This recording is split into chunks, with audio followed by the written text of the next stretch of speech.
নমস্কার বন্ধুরা, আমি বর্তিকা। তোমরা দেখছো বর্তিকা রান্নাঘর। আজ তৈরি করব আলু বেগুন দিয়ে ট্যাংরা মাছের তরকারি। তাহলে তোমরা দেখতে থাকো। উপকরণে রয়েছে সর্ষের তেল, ট্যাংরা মাছ, কাঁচা লঙ্কা, লবণ, গোটা জিরে, জিরে গুঁড়ো, হলুদ, আলু বেগুন ছোট ছোট করে কেটে নিয়েছি। মিক্সিতে কাঁচা লঙ্কা খুব ভালো করে পেস্ট করে নিলাম। কড়াইতে সর্ষের তেল দিয়ে দিলাম।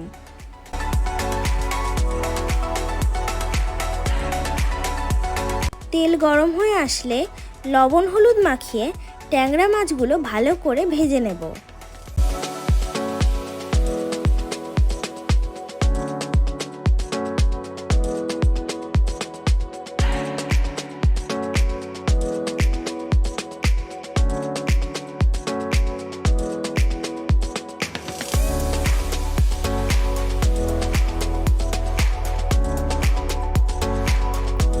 প্রত্যেকটা ট্যাংরা মাছ খুব ভালো করে ভেজে তুলে নিলাম।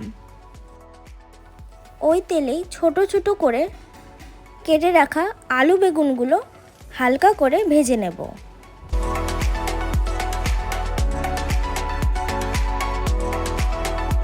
তুলে নিচ্ছি। কড়াইতে আরেকটু সর্ষের তেল দিয়ে দিলাম।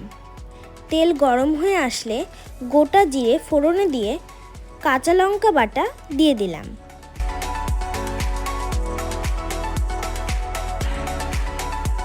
কাঁচা লঙ্কার কাঁচা গন্ধ চলে গেলে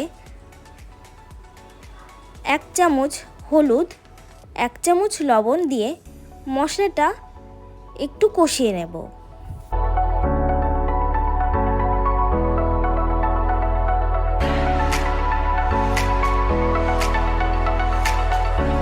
দিয়ে দিলাম ভেজে রাখা আলু ও বেগুন।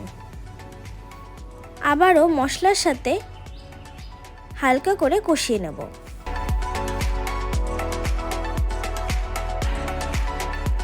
পরিমাণ মতো জল দিয়ে ঝোলটা ফুটে ওঠার জন্য অপেক্ষা করব। ঝোলটা ফুটে গিয়েছে। এবার ভেজে রাখা ট্যাংরা মাছগুলো দিয়ে 10 মিনিটের জন্য ঢাকা দিয়ে দেব। 10 মিনিট পর ঢাকা তুলে 1/2 চামচ জিরে গুঁড়ো দিয়ে দিলাম। ব্যাস, তাহলেই তৈরি হয়ে গেল আলু বেগুন দিয়ে ট্যাংরা মাছের তরকারি। কেমন লাগলো বন্ধুরা আমার রেসিপিটি তোমাদের অবশ্যই জানিও। আর ভালো লাগলে লাইক, কমেন্ট, শেয়ার এবং আমার চ্যানেলটিকে সাবস্ক্রাইব করে আমার পাশে থেকো। অবশ্যই তোমরা একবার হলো এই রেসিপিটি ট্রাই করো। আশা করি তোমাদের ভালো লাগবে। আজকের মতো টাটা।